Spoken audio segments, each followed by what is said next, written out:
سید علی گیلانی کا مختصر تعارف۔ قابض بھارتی فوج کے خلاف سیاسی جدوجہد کی علامت تصور کیے جانے والے سید علی گیلانی 29 ستمبر 1929 کو پیدا ہوئے اور وہ تحریک حریت جموں کشمیر کے ساتھ ساتھ آل پارٹیز حریت کانفرنس کے چیئرمین بھی تھے۔ وہ گزشتہ کئی سالوں سے گھر میں نظر بند تھے۔ وہ مقبوضہ کشمیر میں بھارتی فوج کے جابرانہ قبضے کے سخت مخالف تھے اور انہوں نے کئی سالوں تک کشمیریوں کے حق خود ارادیت کی جدوجہد کی قیادت کی۔ وہ پہلے جماعت اسلامی جموں کشمیر کے رکن تھے، لیکن بعد میں انہوں نے تحریک حریت کے نام سے اپنی جماعت قائم کی تھی۔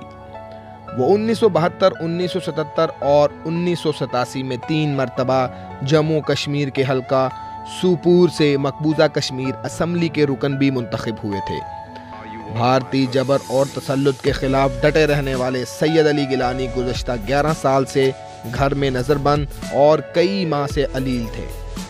انہوں نے 1960 کی دہائی میں کشمیر کے پاکستان سے الحاق کی تحریک شروع کی اور رکن اسمبلی کی حیثیت سے بھارت سے علیحدگی کا بھی مطالبہ کیا۔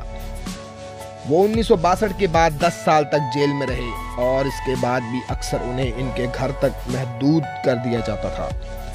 گزشتہ سال وہ آل پارٹیز حریت کانفرنس کے سربراہ کے عہدے سے مستعفی ہو گئے تھے، جس کی وہ 1993 میں قیام کے بعد سے رکن تھے، جبکہ 2003 میں انہیں اس تحریک کا تاحیات چیئرمین منتخب کر لیا گیا تھا۔ گزشتہ ماہ آل پارٹیز حریت کانفرنس نے کہا تھا کہ 11 سالہ نظر بندی کہ سید علی گیلانی کی صحت پر بہت برے اثرات مرتب ہوئے ہیں اور ان کی حالت دن بدن خراب ہوتی جا رہی ہے۔ ترجمان دفتر خارجہ عاصم افتخار احمدان نے ایک جاری بیان میں کہا کہ جب سید علی گیلانی کا خاندان آخری رسومات کی تیاری کر رہا تھا، قابض فوج کی بھاری نفری نے سری نگر میں ان کی رہائش گاہ پر چھاپا مارا، خاندان کے افراد کو ہراساں کیا اور علی گیلانی کی لاش چھین لی۔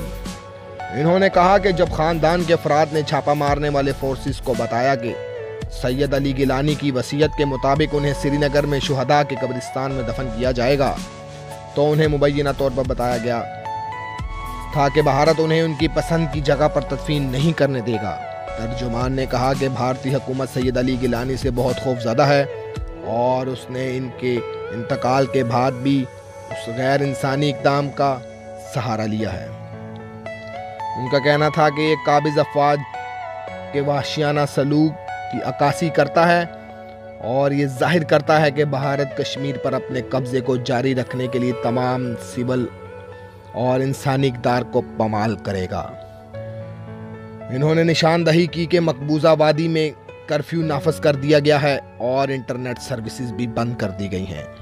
دفتر خارجہ کے ترجمان نے کہا کہ بین الاقوامی برادری کو غیر قانونی طور پر مقبوضہ جموں کشمیر کے اس بے مثال اور سنگین صورتحال کا سنجیدگی سے نوٹس دینا چاہیے اور بھارت کو بین الاقوامی انسانی حقوق اور انسانی قوانین کی خلاف ورزیوں کا ذمہ دار ٹھہرانا چاہیے۔